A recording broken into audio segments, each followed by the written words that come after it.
senhores telespectadores, já viram que estamos a começar este programa num cenário muito diferente daqueles em que costumamos começar. Recordas, eu costumo dizer, vem aquela terra lá ao fundo, vem aquelas serras. Bom, hoje estou aqui, muito prosaicamente, a iniciar o programa num estabelecimento que é o mais antigo e o mais castiço estabelecimento da cidade de Orém. Estou aqui na Ginginha, a Ginginha que há 100 anos chamava-se o Jaquim da Emília. A Emília já era a mãe do Jaquim e acho que os avós da Emília já tinham sido donos aqui deste pequeno botequim. Vim aqui porque estes meus amigos fizeram questão de me vir pagar uma ginginha porque eu hoje faço 83 anos. Eu recordo-me de que há 3 anos, quando fiz 80, levei os senhores telespectadores a um restaurante na Serra de Monsanto e para não parecer que 80 era assim muito, porque há gente que diz 80, ei, que velho que ele é. Eu até fui acompanhado por um tio, o meu tio e padrinho de batismo, o meu tio José, que em vez de 80 tinha 105, mais 25 anos do que eu. Bom, devo-vos dizer que esse meu tio continua vivo e de excelente saúde e só tenho pena que não esteja aqui para nos acompanhar nesta ginginha. Eu começo os programas quase sempre, gosto de começar dizendo bom dia, senhores telespectadores, mas a melhor forma de não dizer nem bom dia, nem boa tarde, nem boa noite, é dizer como se dizia antigamente, ora vivam, senhores espectadores, vivam e já agora vivam e vivam todos pelo menos uma vida tão longa como a minha, com tanta saúde como eu. E é a saúde de todos, de vocês que me estão a ouvir, que nós aqui, nesta velha e ilustre cidade de Orém, levantamos a nossa ginginha à saúde de quem nos está a ouvir.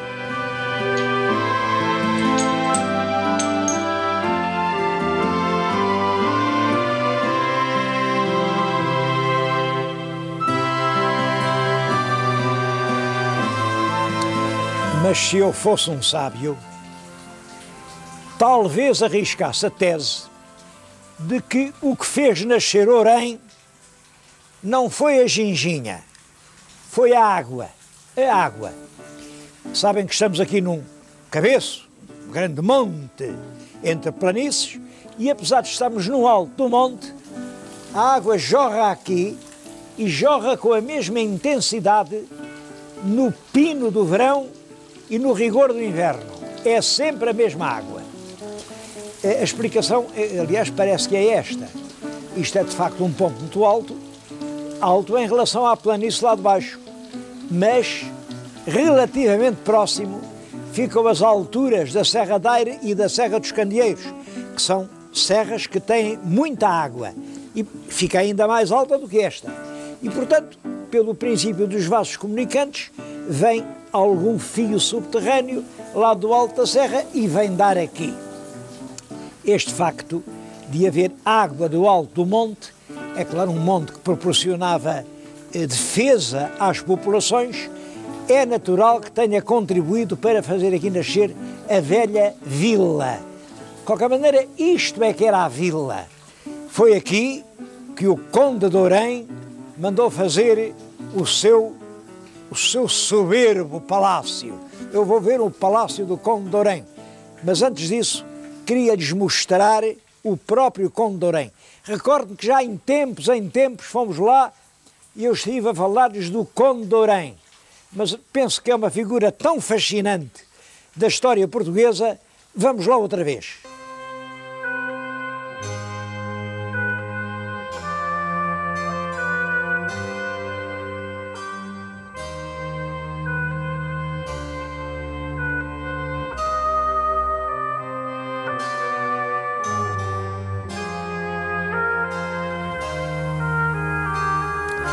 As cinzas do Conde de Orém estão dentro deste túmulo. E tem aqui uma legenda, eu julgo que o senhor telespectador, se estiver com atenção, consegue ler. Aqui jaz o ilustre, e agora esta palavra que é engraçada, reparem, um P, um R, um I, prim, tem ali um til,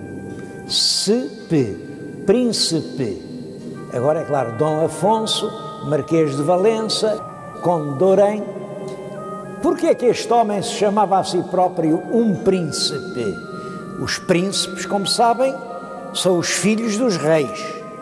Ele não era filho de rei nenhum. Bom, mas a leitura do resto da legenda faz-nos compreender. Não era filho de rei, mas era neto de rei. O pai dele era o Conde de Barcelos e futuro Duque de Bragança, que era filho bastardo do rei Dom João I. Aliás, as armas dele são as armas de Portugal, intercaladas pela Cruz da Viz, recordando o tempo em que o rei de Portugal tinha sido mestre da Viz. Isto é uma referência direta à sua ascendência real. Devo dizer que foi essa imensa vaidade. Ele era neto do rei de Portugal. Isto é claro, pelo lado do pai. E pelo lado da mãe? Pelo lado da mãe era neto, nem mais nem menos, que Dom Nuno Álvares Pereira, o glorioso condestável da Aljubarrota. Então um homem que pelo lado do pai é neto do rei, pelo lado da mãe é neto do condestável, não pode haver ninguém mais ilustre do que ele. A minha ideia é até que aquele emblema misterioso que ele inventou quer dizer isso mesmo. O Conde de Orém adotou esta divisa. Aliás, é a nossa conhecida. Recordam-se que a gente a viu lá em cima nos feixes do castelo em Porto de Mós.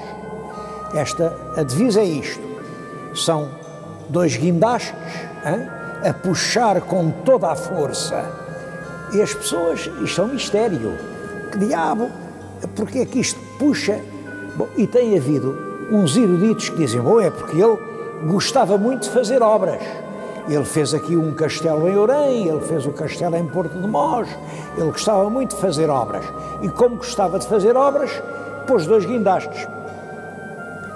Como se um príncipe, no século XV, se orgulhasse de ter feitio de artesão. Isso é para o nosso tempo. Eu é que tenho orgulho de ser neto de um pedreiro. Eles não, isso, trabalhos manuais não eram com eles. É preciso não desligar os guindastes disto que está ao lado e que faz parte da divisa. Isto são duas árvores genealógicas. Realmente, ele, por um lado, vem desta ilustre cepa dos reis de Portugal. É curioso que isto tem 10 ramos, exatamente tantos como os reis de que ele descendia, até ao Dom Afonso Henriques. Do outro lado, da ilustre cepa dos Pereiras, do condestável Dom Nuno Álvares Pereira, um homem que tem por avô o glorioso Dom João de boa memória e o luminoso Dom Nuno Álvares Pereira, o herói da Aljubarrota. Não pode haver ninguém no mundo que tenha uma família mais ilustre do que ele. E é isso que o emblema quer dizer. A ascendência eleva-o. Aqui está uma carcela com 4 letras misteriosas, dizem N, E, I, S. São as iniciais de qualquer frase, provavelmente latina. Eu julgo que significará ninguém é mais ilustre do que eu. É claro, com uma ascendência destas, isso era realmente assim. De qualquer maneira, este príncipe é uma figura marcante na história do seu tempo, mas é uma figura marcante pelo lado negativo. É um homem que está ligado ao drama horroroso da morte do Dom Pedro de Alfarrabeira. Foi por o regente Dom Pedro o não ter feito condestável a ele e ter feito, em vez disso, um filho do Dom Pedro, que ele urdiu toda aquela terrível intriga que veio a culminar com a morte do regente Dom Pedro nos arredores de Lisboa, na colina de Alfarrobeira. Mas todos os aspectos dele, até este, que geralmente se não lembra. Como sabem, Nuno Álvares, no fim da vida, entra no convento do Carmo, em Lisboa, mas deixou disposto e deu a fortuna toda aos dois netos, a este e ao irmão Dom Fernando. Mas deixou disposto que eles, dos imensos bens que ele deixava, tinham que entregar uma grande quantidade, uns moios de cereal e muitos almudes de vinho ao convento do Carmo em Lisboa, pois ele não cumpriu essa obrigação testamentária e os frades mais tarde queixaram-se disso. Bom, é uma figura ilustre, grande viajante, grande diplomata, grande manobrador político, homem muito culto, e é hoje a principal figura da história do Orém. Acho que a Câmara faz muitíssimo bem que para o ano, em 2003, vai comemorar o 6º centenário do nascimento do Conde. Nasceu em 1403 e morreu relativamente jovem, com 57 anos, em 1460. É curioso que é exatamente o ano em que morre também seu tio, o infante Dom Henrique, o Navegador.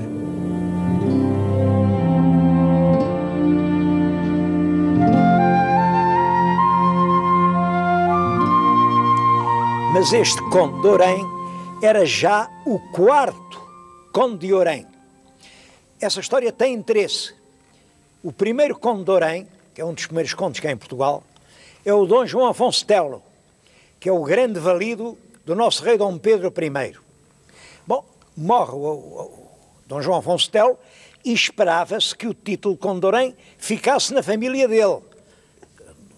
A família do Telo era os Teles. Aliás, a rainha era Teles, Leonor Teles. Mas não ficou, porque o rei Dom Fernando nomeou segundo Conde de Orém um galego muito esperto que andava na corte, que era João Fernandes, natural de uma vila galega de Andeiro. Portanto, João Fernandes, Conde de Orém.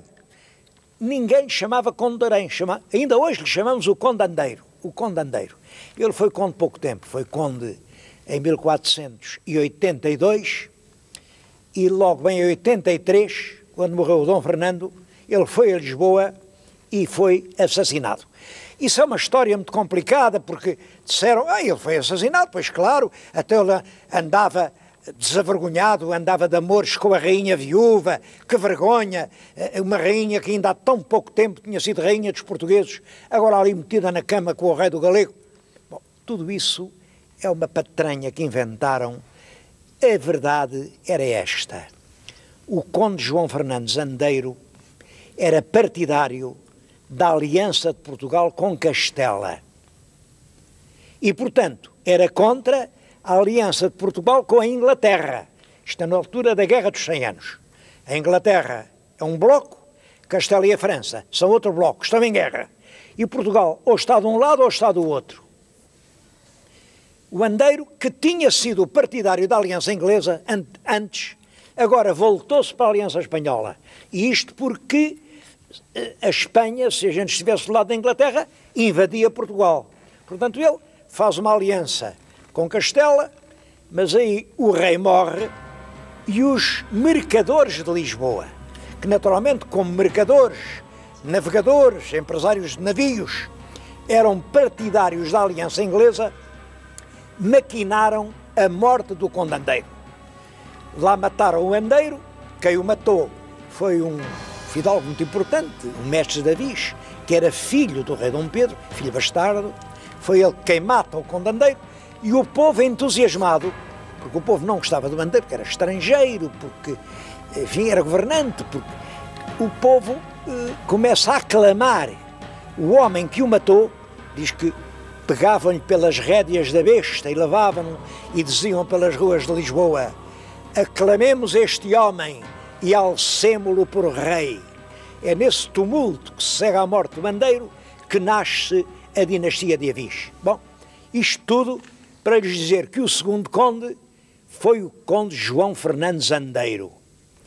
Mataram Andeiro, vem a Revolução e quem é que fica conde daqui? Fica, naturalmente, Nuno Álvares Pereira. Nuno Álvares Pereira, o jovem e luminoso condestável, a quem El Rei deve o triunfo na guerra. E então o rei não houve nada que lhe não desse. Olha, em Portugal só havia 3 condados. Havia lá em cima Conde de Barcelos, ele fez o Conde de Barcelos. Havia aqui ao meio Conde de Orém, ele fez o Conde de Orém. Havia no sul Conde de Arraiolos, ele fez o Conde de Arraiolos. Era o Conde dos 3 condados. Além disso, era o senhor de quase todo o Portugal. Apesar disso, eu julgo que ele não esteve aqui a viver neste castelo.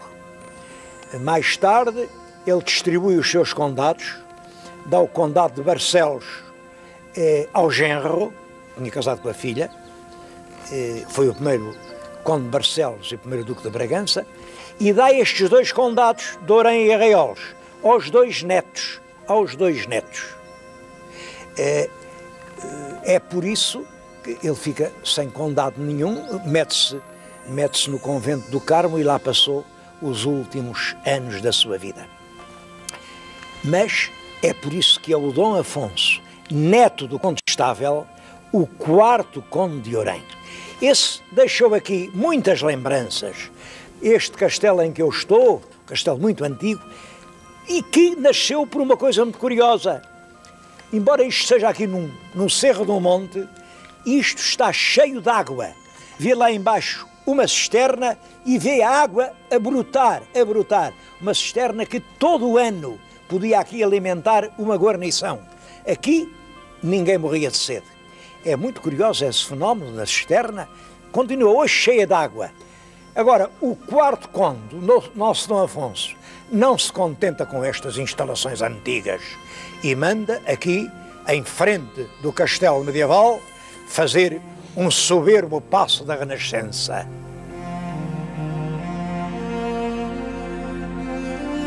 Como veem, o exterior ainda conserva sinais de grandeza. O conde era muito viajado, andou lá por fora, esteve em Itália e imaginou um palácio mais belo do que qualquer outro pudesse haver em Portugal. Bom, mas se entrarmos, deparamos com este triste espetáculo de ruína e de degradação. Isto que podia ser um exemplo, um museu. Olhem, por exemplo, dos condes de Orém, desde o primeiro, que é do tempo do rei Dom Pedro, portanto, que podia evocar a morte da Inês de Castro, ao segundo ligado à rainha Leonor Teles, ao terceiro, que é o brilhante Nuno Álvares, ao 4º, que foi este construtor, até ao último. O último era um senhor muito elegante, muito fino, muito delicado, que andava pelos livreiros de Londres, usava chapéu de coco e apresentava-se como Conde de Orém.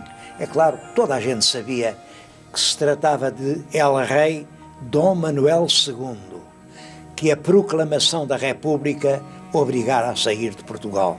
Tudo isso podia estar aqui, mas não está. Não está porque tem sido abandonado, nunca ninguém fez nada por isto. E eu queria chamar a atenção para este facto.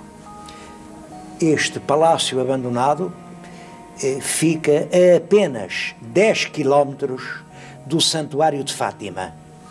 Vão a Fátima, em cada ano, cerca de 5 milhões de pessoas. Se desses 5 milhões, uma 10ª parte tivesse razões para andar mais 10 minutos e vir aqui ver um passo do Renascimento, um passo de uma grande figura portuguesa, um passo que evocasse todo o passado português, estou convencido de que muita gente o faria. Infelizmente, isto tem dono, isto é propriedade da ilustre fundação da Casa de Bragança, à qual o nosso país já deve tantos serviços. Era mais um serviço prestado a todos nós, a restauração do paço do Conde de Orém, aquele que só uma morte prematura impediu que fosse o 2º Duque de Bragança.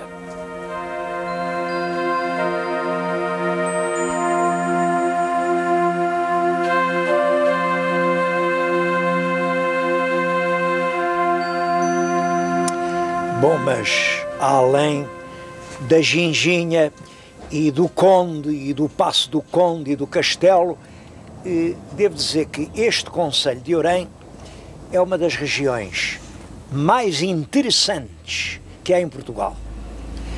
É um concelho muito grande, tem 416 km², portanto é dos grandes concelhos do país. Um concelho que fica mais ou menos ao centro, mas que não é nem norte nem sul, não é nem interior nem litoral. É um concelho de síntese, um ponto de encontro. Acho que, aliás, isso tem a ver com o extraordinário sucesso que a região teve ao longo da história. Tem 46 mil habitantes e este número tem crescido constantemente, do último censo para cá subiu cerca de 14%. Tem duas cidades importantes, uma é esta que estão a ver na nossa frente, é Ourém. Antigamente chamava-se Vila Nova de Ourém, e Vila Nova de Ourém por uma razão curiosa, é que Ourém era este morro onde eu estou, este morro que tem o castelo, que tem a pousada, que tem as habitações antigas, isto é que era Ourém. Bom, mas isto estava um bocado velho quando veio o terremoto de 1755. Isto sofreu muito, ficou semi-arrasado e a própria Câmara, isto tem Câmara desde tempos imemoriais, isto vem desde o século XII, uma coisa antiquíssima. A Câmara saiu daqui para um lugar mais além, na Aldeia da Cruz, E como isso é que substituiu Ourém, passaram a chamar-lhe a Vila Nova de Ourém. Como cresceu, fez cidade há poucos anos, há 11 anos, em 1991. E aí cortaram o Vila Nova, ficou só Ourém. Bom, eu não sei se acho muito bem essa mania de mudar o nome às terras. A verdade é que Vila Nova de Gaia continua a ser Vila Nova de Gaia. E por esse critério, cortar o Vila Nova, imaginem, por exemplo, como sabem, no Minho há uma terra muito bonita e a crescer, que é Vila Verde. Quando for promovida a cidade, fica só verde, a cidade verde. Imaginem Vila Velha de Ródão. Vila Velha de Ródão, se for cidade, fica a Velha de Ródão. Eu acho mal, acho que as terras não devem mudar de nome. Eu, aliás, sou muito contra mudar de identidade, mudar de camisola, fui sempre contra isso. Bom, seja como for, hoje é Ourém, a parte cá de cima, a parte lá de baixo, tudo isto é Ourém. No concelho existem duas cidades importantes, além de Ourém há Fátima, ambas elas andam pelos 7 mil habitantes, e há duas vilas, portanto, 4 núcleos populacionais importantes. As vilas são Caixarias, que é famosa pela sua água, e é Freixianda, que é famosa pela imigração. Muita gente se continua a ir embora.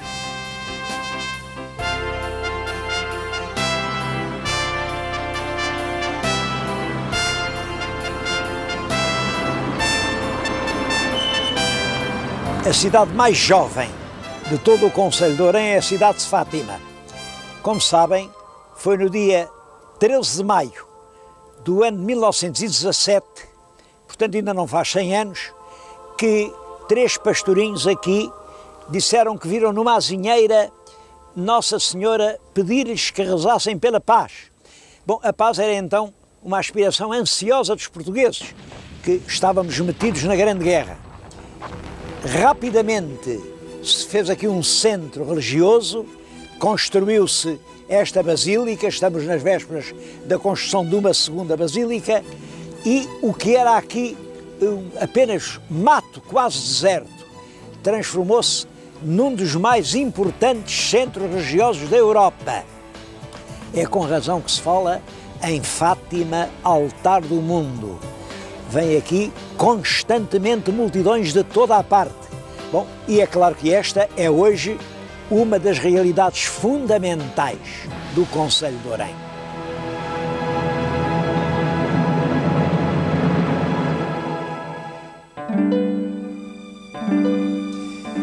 Devo dizer-lhes que o concelho de Ourém tem muito mais coisas para ver.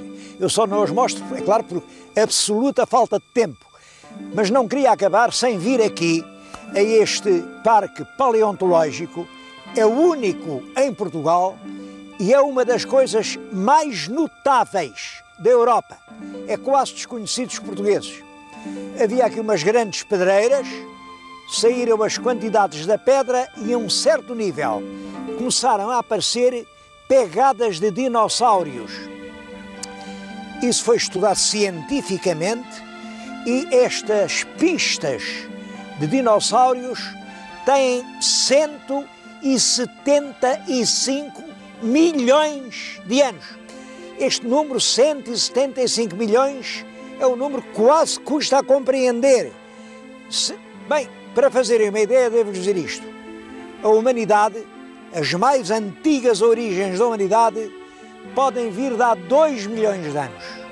E não era aqui em Portugal, isto era lá nos grandes rios da Ásia e da África. Ora, 175 milhões de anos. A mais antiga pista de dinossauros de todo o mundo. Está aqui, é uma grande área, está exemplarmente organizada. O visitante pode percorrê-la sozinho, em toda a parte tem explicações.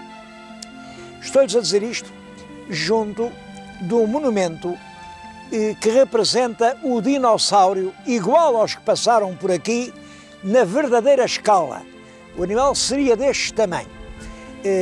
O monumento foi inaugurado há poucos dias e, portanto, eu estou agora a mostrá-lo um pouco pela primeira vez. Para ter esta lição na história do mundo, vale a pena vir a Ourém. Senhor telespectador, não perca mais tempo. Meta-se no carro e venha a Ourém. A partir de Lisboa é só 1h30 de viagem.